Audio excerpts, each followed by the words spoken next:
What is up, chefs, foodies, and students? Welcome to Everybody Knows. I'm Anders. I'm so glad you're here. Let's get started.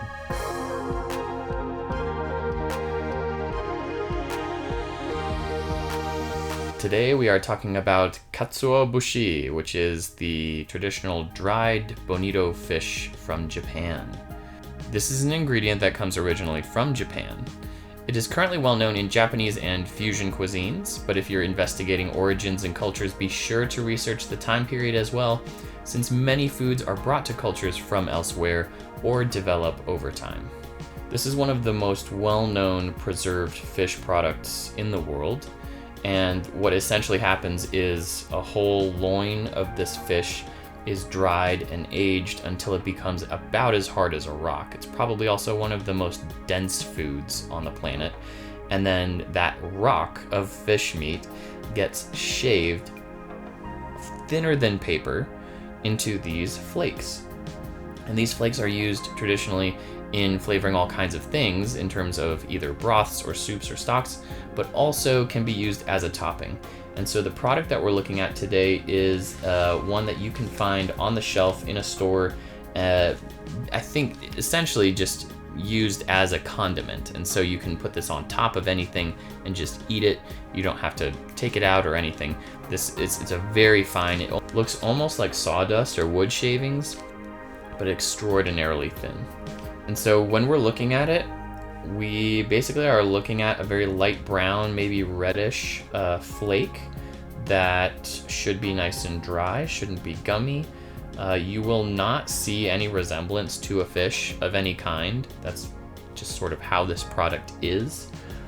But it should just be nice and flaky and dry, and it should smell like fish.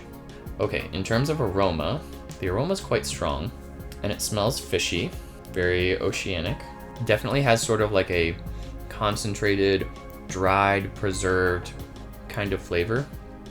A little bit of smokiness. That's what I'm getting. There's a little bit of smokiness going on here.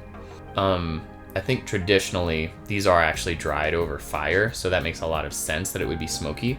I wish I lived closer to the ocean. That's delicious. Let's take a quick look at our universal aroma wheel.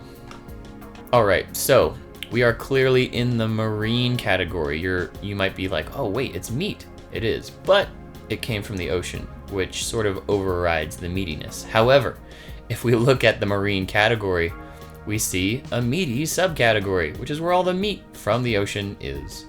And within that, we have a preserved subcategory. This is not a fermented fish or an oiled fish. It is an aged fish.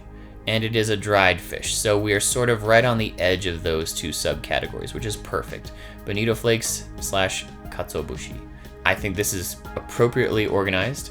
The one thing that I would be interested to incorporate if I could, or if I needed to, would be the smokiness.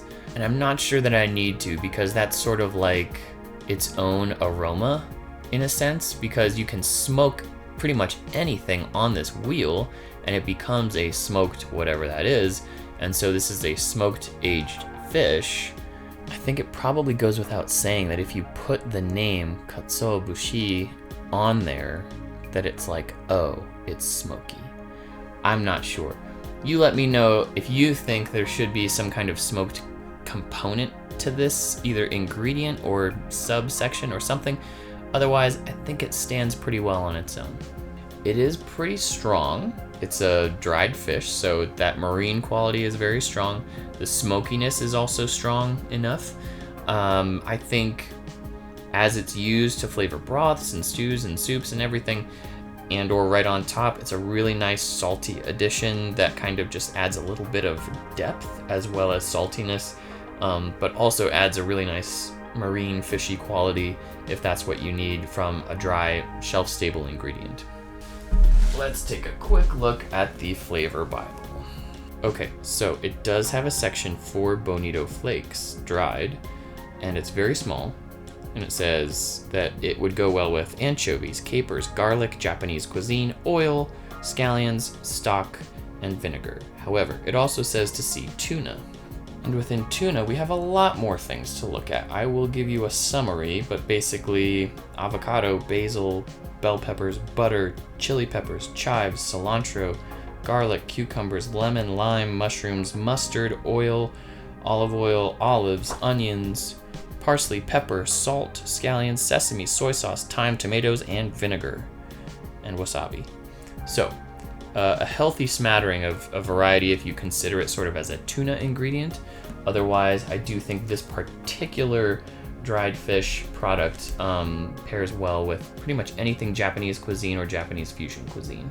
And that about wraps it up. Here's what I want you to do. I want you to think about this ingredient as you cook or eat, as well as the words that we used to describe it. Have you used this ingredient successfully, or in a way that you think, yeah, that was like so good? What was it? And do you like this aroma? Why or why not? And do you agree with all of the things that I have shared with you today? Any of the answers to those questions, go ahead and put them in the comments. I would love to read them. I hope this video made sense and got you thinking about the aroma of Katsuobushi. Thank you so much for watching. If you want to help me get an ingredient to feature in a video, please send me an email or a private message. If you would like to join the Food Aroma Nerdery, go ahead and subscribe and you will see all of my latest videos. And if you would like a paper poster or digital version of the Aroma Wheel that I have built, go ahead and check the description for links. Thanks so much. Bye.